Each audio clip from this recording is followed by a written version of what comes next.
আসসালামু আলাইকুম। কেমন আছো তোমরা সবাই? আশা করছি তোমরা সবাই ভালো আছো, সুস্থ আছো। আলহামদুলিল্লাহ, আমরাও বেশ ভালো আছি।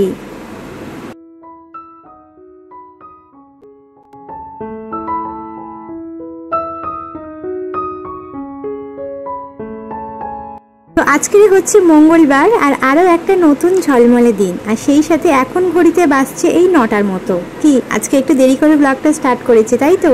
আসলে আজকে উঠতেই একটু দেরি করে ফেলেছি, সেই কারণে।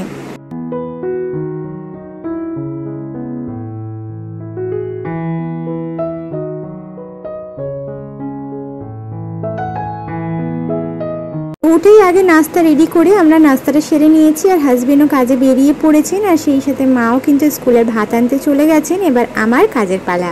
তো আমিও এখানে কাজ শুরু করে দিয়েছি। যে ঘরের ভিতরের বিছানার চাদরটা কালকে রাতেরই তুলে দিয়েছিলাম, তাই সকাল সকাল ভিজিয়ে রাখতে পেরেছি, নাহলে এখন ভিজাতে গেলে কাজতে আবার অনেকটা দেরি হয়ে যাবে। সেই সাথে ঘরের এবং বারান্দার বিছানার চাদরটাও তুলে দিয়েছিলাম।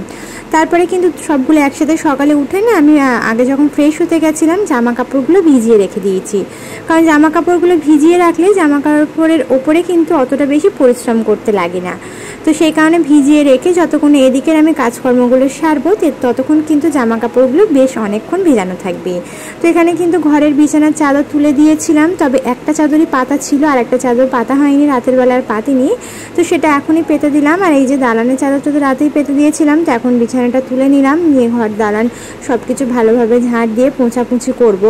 আর তোমরা অনেক দিন ধরে খালি বলছো হোম ট্যুর দাও, হোম ট্যুর দাও। হোম ট্যুর দেওয়ার মতো কিছুই নেই, সিম্পল একটুখানি আমি ভিডিও করতে করতে মনে হলো যে একটুখানি তোমাদের সাথে শেয়ার করা যাক। তোমরা অনেক দিন ধরে কমেন্ট করছো যে তোমার জায়ের ঘর এবং রান্নাঘর বাথরুমটা কোথায় একটু দেখাতে। তো এই যে আমি ঝাঁট দিতে দিতে একটুখানি ফাঁকা পেলাম, তো তোমাদের সাথে শেয়ার করবো আগে।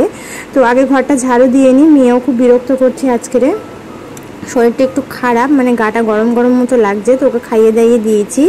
তো আমাকে প্রচণ্ড পরিমাণ আজকে না জ্বালাতন করছে, বিরক্ত করছে। এমনিতেই আমি উঠতে দেরি করে ফেলেছি, দেরি হয়ে গেছে, তার উপরে মেয়েও বিরক্ত করছে, মানে বুঝতে পারছো, যেখানে ভূতের ভয় সেখানে সন্ধে হয়। তো এই যে একটুখানি দেখিয়ে দিলাম, এই আমাদের ঘরের মিডিলে হচ্ছে সিঁড়ি, আর তার ওপারেই হচ্ছে আমার জায়ের ঘর, আর ওপারে এই যে দেখতে পাচ্ছ গেট, ওখানে রান্নাঘর, আর ওপার দিয়েই আছে বাথরুম। তো এই যে মিডিলের সিঁড়ি রয়েছে, তো এই সিঁড়ির ওপারেই হচ্ছে আমার জায়ের ঘর, আর তার ওপারে তোমরা যে বড় এটা দেখতে পাচ্ছ ওখানেই কিন্তু রান্নাঘর, সেটা হয়তো একটু তোমরা বুঝতেই পারছো। আর তার ওপার দিয়ে, মানে রান্নাঘরের ওপার দিয়ে আবার একটা জায়গা রয়েছে, তার ভিতর দিয়ে কিন্তু বাথরুমে যেতে হয়। মানে রান্নাঘরের সঙ্গে আমার যেমন বাথরুম অ্যাটাচ করা, মানে রান্নাঘরের থেকেই দরজা দিয়ে আমাকে যেমন বাথরুমে যেতে হয়, তো আমার জায়ের ক্ষেত্রেও ঠিক সেম, আমার রান্নাঘরের ওপার দিয়েই দরজা আছে বাথরুমে যাওয়ার। এই যে আবার একবার তোমাদেরকে দেখিয়ে দিলাম, ওই যে ওখানে মেশিনে আমার বড় ভাসুর কাজ করেন, তার ওপারে ওই যে গ্রিলটা রয়েছে, ওপারেই আমার জায়ের রান্নাঘর, আর আমার জায়ের বাথরুমের ভিতরেই আছে। তো এই এতটুকুই দেখাতে পারলাম, এর থেকে বেশি আর কেউ কিছু কমেন্ট করো না। তোমরা অনেক দিন ধরে আমার এক দিদিমন কমেন্ট করছে যে তোমার হোম ট্যুর বা তোমার জায়ের ঘরটা দেখাতে, তো এতটুকুই আমি দেখাতে পারলাম গো দিদি ভাই, এর থেকে বেশি দেখাতে পারবো না, আমি দুঃখিত। তো যাই হোক, এখানে চলে এলাম আবারও ঘরের কাজ করতে। সেই সাথে তোমাদের একটা কথা মনে করিয়ে দিই, যেই দিদি বোনেরা আমার চ্যানেলে নতুন এলে, আমাকে প্রথমবার দেখছো, আমার ভিডিও দেখতে যদি ভালো লাগে অবশ্যই চ্যানেলটিকে সাবস্ক্রাইব করে নিতে পারো এরকম ধরনের আরও ভিডিও দেখার জন্য। এতে করে আমার ভিডিও ছাড়া মাত্রই তোমাদের কাছে নোটিফিকেশনটা পৌঁছে যাবে। আর যারা অলরেডি কাজটা করে দিয়েছো তাদেরকে তো অসংখ্য ধন্যবাদ।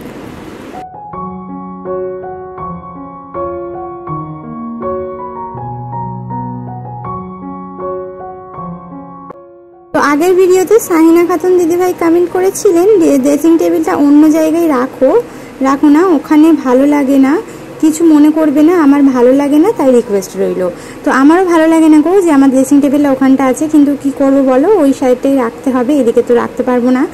এদিকে জানলা রয়েছে, রাখলে না একটা বেখাপ্পা মতো হয়ে যাবে, সেই কারণে ওদিকে রেখেছি। তবে ফ্রিজটা সরে যাওয়ার পরে ড্রেসিং টেবিলটা একটু সরিয়ে দেওয়ার ইচ্ছা আছে, যখন ফ্রিজটা আমার রান্নাঘরে ঢুকে যাবে তখন ইচ্ছা আছে ড্রেসিং টেবিলটা ওখান থেকে অন্য কোথাও সাইড করে দেবো। তো তার সঙ্গে অনেক অনেক অনেক দেওয়ার অনেক ধন্যবাদ রইল এত সুন্দর একটা কমেন্ট করার জন্য।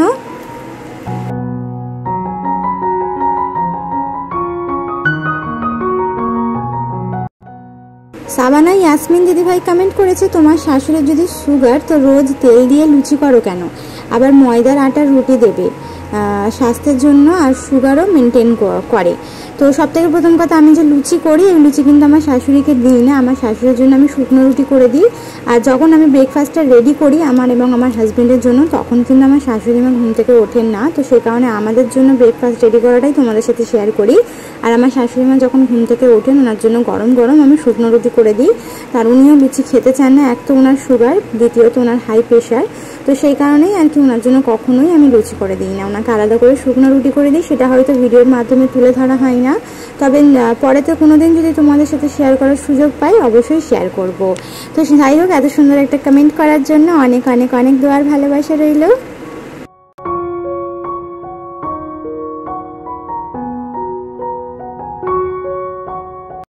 আরেক দিদিভাই কমেন্ট করেছেন, আমার নাম নাসিমা, আমার তোমার গুছিয়ে কাজ, তোমার হাতের কাজ, তোমার ভয়েস খুব ভালো লাগে, আর বিশেষ করে তোমার ওই মুরগি রাখার জায়গাটা, তোমার সব কিছু খুব খুব সুন্দর। দিদি কোনো একদিন আসবে আমাদের বাড়ি। তো ইনশাআল্লাহ আল্লাহ পাক চাইলে নিশ্চয়ই যাব, আর সেই সাথে তোমারও নিমন্ত্রণ রইলে, তুমিও কোনোদিন সুযোগ পেলে আমার বাড়িতে ঘুরতে এসো। আর এত সুন্দর একটা কমেন্ট করার জন্য অনেক দোয়া আর ভালোবাসা রইল। আর ওই যে মুরগির ঘরটা, ওটা কিন্তু আমার হাজবেন্ড নিজের হাতেই বানিয়েছে।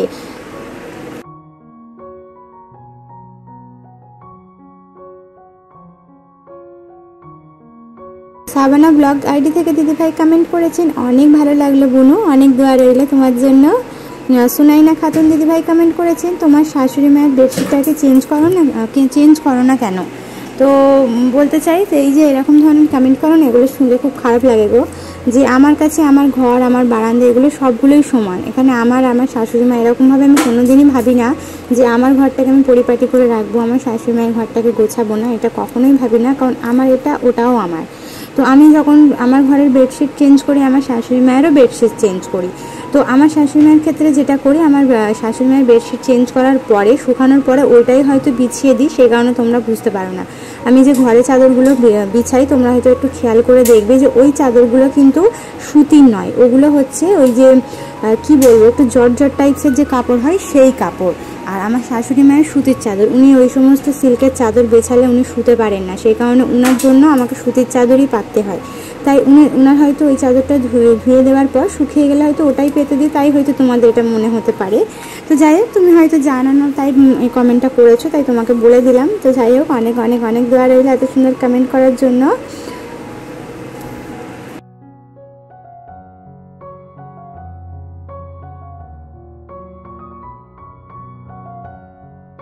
যাই হোক, তোমাদের কমেন্টে রিপ্লাই দিতে দিতে আমি অনেকটা কাজই এগিয়ে ফেলেছি। এখানে এই যে রান্না বসিয়ে দিলাম, আজকের পটল দিয়ে বড়ি চচ্চড়ি করবো। আর মা একটুখানি কচু তুলেছেন, সেই কচুটা আর কি চিংড়ি মাছ দিয়ে রান্না হবে। তো শোলা কচু মা তুলেছেন, তো উনি কেটে কুটে দিলেন, আমি তো আবার ওগুলো কাটাকুটি করতেই পারবো না। তো যাই হোক, আরও কিছু কমেন্ট ছিল যার রিপ্লাই তোমাদেরকে দিয়ে দিই এক এক করে।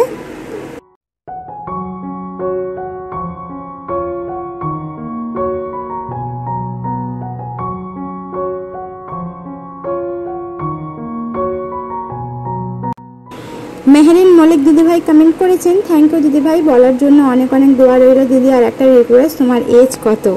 তো আমার এজ যে এই কমেন্টটা করেছো, আমি কি বলবো জানি না, তবে এতটুকু বলতে পারি, জাস্ট এই লক্ষ্মী ভাণ্ডারের পাওয়ার আমার এখনও বয়সটা হয়েছে এই জাস্ট 4 মাস হলো, 4 মাস হয়েছে আমি লক্ষ্মী ভাণ্ডার পাওয়ার মতো হয়েছি। তাহলে তোমরা বুঝে নাও এবারে আমার এজটা কত। পারফেক্টলি আমার এজ এখনও, আমি লক্ষ্মী ভাণ্ডার একবারও পাইনি, এই জাস্ট 4 মাস হলো লক্ষ্মী ভাণ্ডার পাওয়ার মতো যোগ্য আমি হয়েছি, তবে এখনও আমি করিনি বা এখনও আমি পাই না। তো যাই হোক, সাইনা খাতুন দিদিভাই কমেন্ট করেছেন, দিদি আপা সপ্তাহে কত টাকা ইনকাম করে, দাদা সপ্তাহে কত টাকা ইনকাম করে, আমার হাজব্যান্ডের ইনকামের কথা জিজ্ঞেস করেছো। তো এটা কোনো ঠিক নয়, কখনো যখন যেরকম কাজ হয় উনি সেই হিসেবে ইনকামটা করেন, তবে যতটুকু রোজগার করেন আমরা কিন্তু সেই ইনকামের মধ্যে অনেক সুখে আছি, অনেক ভালো আছি। তো তোমার জন্য অনেক দোয়া আর অনেক ভালোবাসা রইল। তো সুখ দুঃখের সংসার থেকে এক দিদিভাই কমেন্ট করেছেন, লাইক দিয়ে পুরো ভিডিওটা দেখে নিলাম। তো অনেক ধন্যবাদ গো, আর অনেক দোয়া অনেক ভালোবাসা রইল। বেবি সাহানাজ দিদিভাই কমেন্ট করেছেন, ফলো দিলাম আপু, ফলো দিও। তো অনেক ধন্যবাদ আর অনেক দোয়া রইল।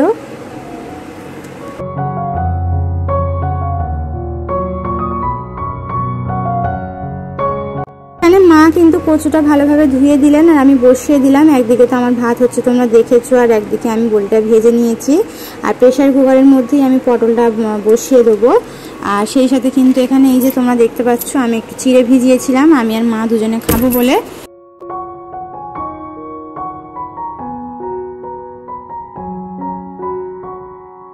কচুটা সিদ্ধ করার জন্য পরিমাণ মতো পানি দিয়ে স্বাদ মতো লবণ দিয়ে আমি হাঁড়িতে সিদ্ধ হতে বসিয়ে দিয়েছি। তারপরে একটুখানি চিড়ে খেয়ে নিচ্ছি, মাকে বাটিতে দিয়ে দেবো আর একটুখানি বলে আমি খেয়ে নেবো। বেশি খাবো না, 2-4 গাল খেয়ে একটু পানি খাবার মতো, যেহেতু 11:30-12টার মতো বেজেই গেছে, তাই এখন আর ভারী কিছু খাবো না, তাই ভাবলাম একটু 2-4 গাল চিড়ে খেয়ে আর কি পানি খাওয়া যাক। তো এদিকে খেয়ে নিয়ে দেখলাম আমার এদিকে কচু সিদ্ধও হয়ে গেছে, তো এই পানিটা ঝরাতে দেবো। তারপর এদিকে প্রেসার কুকারের মধ্যে আমি আগে পটলের তরকারিটা বসিয়ে দেবো, আর ওই দিকে আমি কড়াইয়ের মধ্যে এই যে কচু চিংড়িটা বসিয়ে দেবো, তাহলে আমার কিন্তু রান্নাটা ঝট করে হয়ে যাবে।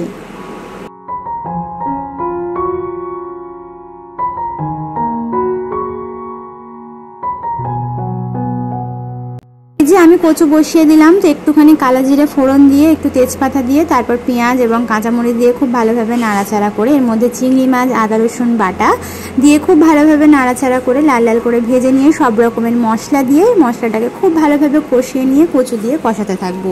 আর এর মধ্যে কিন্তু কোনো রকমের কোনো পানি ব্যবহার করতে লাগবে না, কারণ কচু থেকে কিন্তু অনেকটা পরিমাণে পানি বের হবে, সেই কারণে। তো এইভাবে এর আগেও আমি রান্না করেছি, ভীষণই টেস্টি এবং মজার হয়েছিল। তো এইভাবে সেমভাবেই রান্নাটা আমি করবো।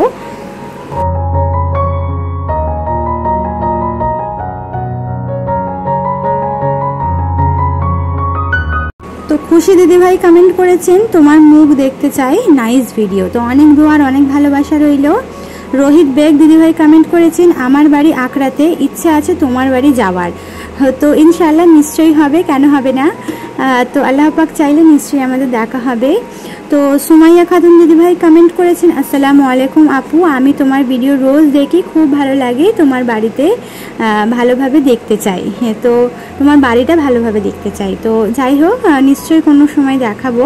আর ওয়ালাইকুম আসসালাম, এত সুন্দর একটা কমেন্ট করার জন্য অনেক অনেক অনেক দোয়া আর অনেক ভালোবাসা রইল।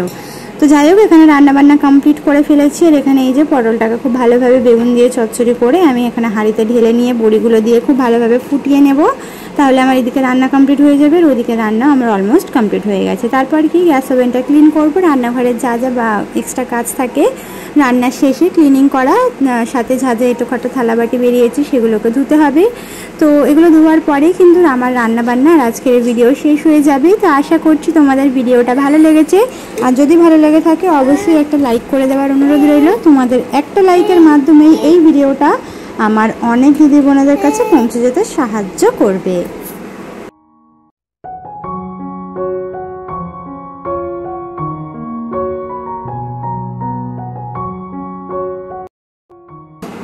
তো আমরা গৃহিণীরা কিন্তু এই 4 দেওয়ালের মাঝেই কিন্তু আটকে আছি। আর এই যে 4 দেওয়ালের মাঝে আটকে আছি, এখানে কিন্তু একটা গল্প করার কোনো সুযোগ নেই, বাইরে বেরোনোর কোনো সুযোগ নেই। আর সেইখানে দাঁড়িয়ে যদি এরকম একটা প্ল্যাটফর্ম চুজ করে তোমাদের সঙ্গে গল্প করার, কথা বলার একটা সুযোগ পাই, এতে ক্ষতি কি? আমার তো বেশ ভালো লাগে, মনে হয় তোমাদের সাথে সারাটা দিন গল্প করতে থাকি, মনের কথা বলতে পারি। কিন্তু কি বলো তো, সবসময় তো সম্ভব হয়ে ওঠে না। তো যাই হোক, এখানে যারা একা থাকো তারা তো বুঝবে যে একা কথাটা কতটা পরিমাণে কষ্টকর একটা বিষয়।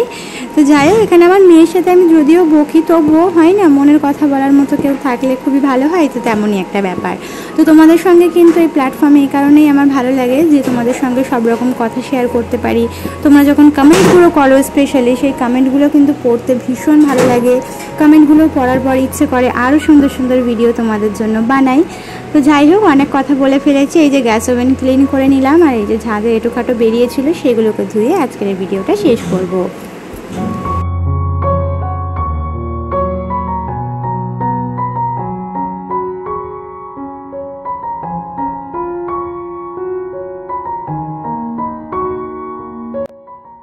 তো আজকের ভিডিওটা এ পর্যন্তই ছিল। আশা করছি পরবর্তী ভিডিও পর্যন্ত তোমরা সবাই সুস্থ থাকবে, ভালো থাকবে। আল্লাহ হাফিজ, আসসালামু আলাইকুম।